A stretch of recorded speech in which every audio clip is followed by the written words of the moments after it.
What if I told you that you can improve your decision making within half an hour? In this video, you're going to learn one of the best ways to improve your decision making to help you make better decisions faster. Hi there, welcome to the channel or welcome back. My name is Lee Eldridge. I'm a human performance coach that spent 20 years working with elite athletes, business people to help them improve their performance, not only in the work that they do, but also in their life. I personally believe that there's no such thing as work-life balance. It's about integrating things that you do into being who you are. I am a human being, I'm not a human doing. As I mentioned in the start, this video is all around decision making and how decision making can lead to overwhelm, can increase the chance of burnout, can ultimately stop us from performing the best we can. What you will learn is a simple technique plan to be able to understand the decisions that you're making and ultimately improve those decisions. So let's start talking about decision making. And there's a pretty simple understanding, and it's the Hicks law. And the Hicks law is basically the more decisions that you give yourself, the longer it will take you to make that decision. Ultimately, procrastinate, maybe not do what you need to do. I think the simplest example for me personally is I was born in the 80s, so that when I came home from school and if I wanted to watch cartoons on television, I'd have the choice of two channels. Being in the UK, it was BBC One or ITV. So I would then ultimately pretty quickly start watching something because I've got two decisions to make. Now if I look at, when my children come home from school or when they are going to watch some TV, they have every channel at their disposal, they have catch up, they have Netflix, Amazon Prime. So it takes them obviously longer to make the decision. So they might waste 10, 15 minutes deciding what to choose or what to watch. And adults are no different. How many of you have, sat down to watch a film on your own or with somebody and 10, 15 minutes later you're still searching through which film that you want to watch, and then you don't get to finish that film because it just takes too long? And that's basically the Hicks law. So the one way that we can stop this, and the one tactic that I have used with loads of people I've worked with both in professional sports and business, is that we audit your decisions. So pretty simply what you do is you get an A4 piece of paper, you turn it on its landscape on the long ways, and you write down Monday, Tuesday, Wednesday, Thursday, Friday, Saturday, Sunday. And then you also split the piece of paper into hours. So if you wake up at 7 o'clock in the morning, 7 to 8, 8 till 9. Then what you would do is you would write down pretty much what you do in those hours. And you might think, oh, this is going to take me ages. But if you invest 30 minutes, 60 minutes in doing this, this is going to save you so much time, but ultimately push you to where you need to go. Then what you would do in those hours, after you've written down what you've done, you'd think about the amount of decisions or the amount of options that you had in that space.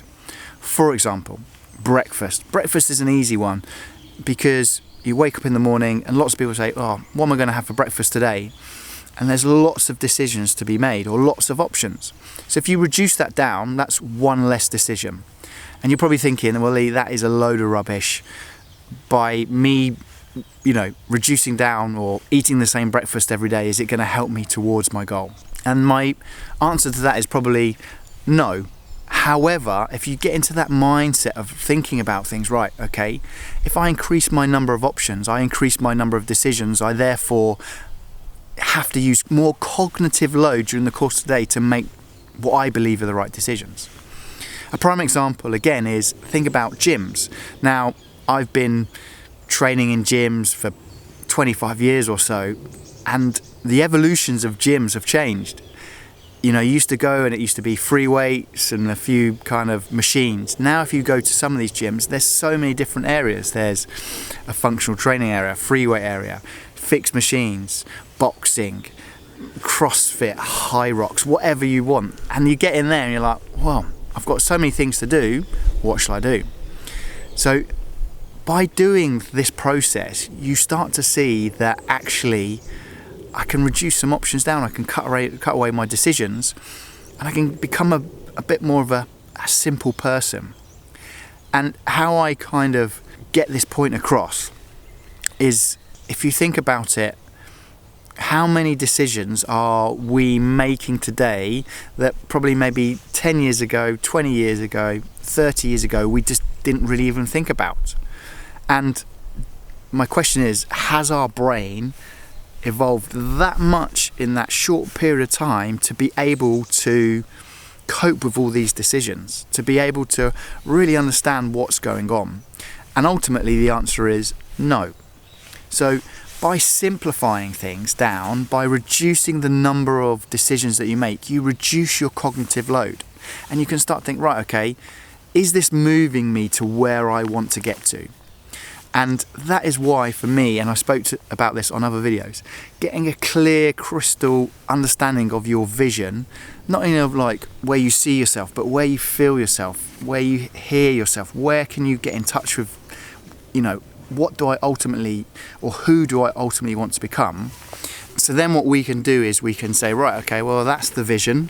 Then the goal for the next year should be X. Then we can break that down into the next 90 days, the next week, and ultimately to the day. Now, sometimes we struggle to think about how we're going to achieve big things, big audacious goals, however you look at it. And the way that we do that is we break it down into simple steps. Let's say that you are trying to run a marathon in under 4 hours, for example. Well, in my head, if I'm right, I think that's 554 kilometers per K. And so basically when you start running the marathon, right, we're not too worried about the finish line. It's just, we're focusing on this kilometer, the next kilometer, etc. So then we can break it down into 500 meter chunks, whatever it looks like. And then it's kind of like, right, well, you need to run 500 meters in X time. So you're like, okay, I understand that principle. And we push aside that we don't get that. We don't get that in things that we perceive as more complex than actually what it is. And the idea is that we just break things down into the simplest, the smallest amount of things. And if I come back to the point around decision making, then hopefully you're starting to get this idea that actually, how am I making those simple decisions more complex? And by doing that, the analogy of, does it make the boat go faster, which is applying a elite sports principle into our lives, which sometimes doesn't work, and we try to kind of squeeze things in from especially a sports world, and I've done it personally. But I'm hoping that you can get to the point by looking at that piece of paper. What you can start to do is you can get a green highlighter and go through and think, right, these are great decisions. I need to continue making these decisions. And then you start to say, right, well, hold on a second. These are my red decisions. I think, actually, no, me continuing to do this is not going to get me to where I want to be. And then, therefore, you're in a great place, because we can start to work on those red decisions and start to get some small wins, and these small wins add up. If you think of it from a sporting context, the best athletes I worked with have this down to a T, because they're just focusing on that next small thing. They're not worried about the result, they're worried about that next small thing and really focusing on that. So that is what you need to do. Piece of paper, split it down, write down all the things that you're doing, all the decisions you're making, highlight them. 60 minutes max, okay? You can refine it, you can redo it if you want to, but ultimately, if you get very good at that and you consistently do it, there's going to be huge changes. So I hope you've enjoyed this video around decision making and a way to audit the decisions that you do. If you enjoyed the video, like, subscribe, all the jazz that we need to do on YouTube to grow.